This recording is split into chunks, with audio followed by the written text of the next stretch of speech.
दीपिका जी का ईमेल है, वो ये कह रही हैं कि अगर कोई व्यक्ति एंटीबायोटिक रेजिस्टेंट हो जाता है तो क्या अगर उसे वायरल इन्फेक्शन होता है या फिर किसी अन्य विषाणु से जो है संक्रमण होता है, किसी अन्य माइक्रोब से संक्रमण होता है, क्या उस स्थिति में वो दवाएं भी काम नहीं करेंगी? इसको मैं इस माध्यम से समझाना चाहूँगा क्योंकि जो एंटीबायोटिक्स हैं वो बहुत तरह के हैं।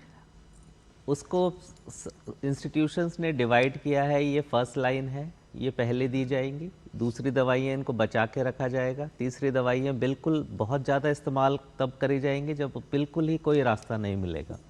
तो ये जो हायरार्की है, एक तो ये जो हेल्थ केयर सिस्टम है उनको उसके बारे में थोड़ा आइडिया है। WHO ने भी इसको एक अवेयर AWARE के नाम से बोला है कि फर्स्ट असेसिबल वाली एंटीबायोटिक है वो दी जाएंगी और फिर इनको देखा जाएगा। WA को वॉच बोला गया है और RE को रिजर्व, इसको रोक के रखना है।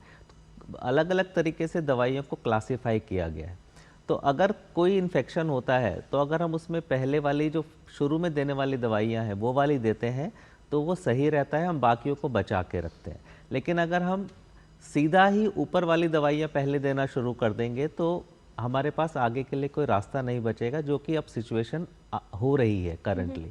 तो यही एक समस्या है जो अगर हम जो बची हुई जो बड़ी एक होता है ना कि अगर सामने से कोई खतरा आ रहा है तो आप उसको छोटे से हथियार से मार सकते हैं, लेकिन अगर शुरू में ही उसके लिए आप बहुत बड़ा हथियार यूज़ कर लेंगे तो समस्या ये हो जाएगी कि ये एक जीवित सामने जो बैक्टीरिया है वो जीवित है। हर जीवित चीज अपने को बचाने की कोशिश करती है। एक होती है थ्योरी सर्वाइवल ऑफ फिटेस्ट जो दी गई थी, हर जीवित चीज, हम भी, हमारे ऊपर कोई भी हमला होगा तो हम उसको बचाने की कोशिश करेंगे। सेम वो बैक्टीरिया या वायरस जो भी है उसके जब भी अटैक करेंगे वो बचाने की कोशिश करेगा और अपने अंदर बदलाव लाएगा। यही एंटी माइक्रोबियल रेजिस्टेंस है कि अगर हम किसी भी चीज को मारने की कोशिश कर रहे हैं वो अपने आप को बचा रहा है, तो वो भी जीवित है।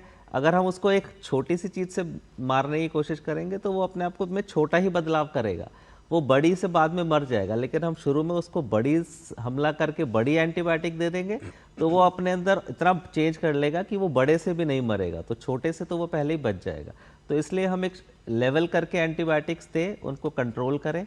लेकिन अगर ये पैथोजन आज समस्या आ चुकी है कि हमारे जो गंभीर बैक्टीरिया हैं, जिसमें एक तो नाम लेना चाहूँगा मैं, एसिनेटोबैक्टर, क्लेप्सिला जो होते हैं, ये अब अस्पताल के अंदर 90% दवाइयों से नहीं मर रहे हैं, ये इस हालत में पहुंच चुके हैं और एक दो ऊपर की लेवल की दवाई है जो कि इनको किल कर पाती है।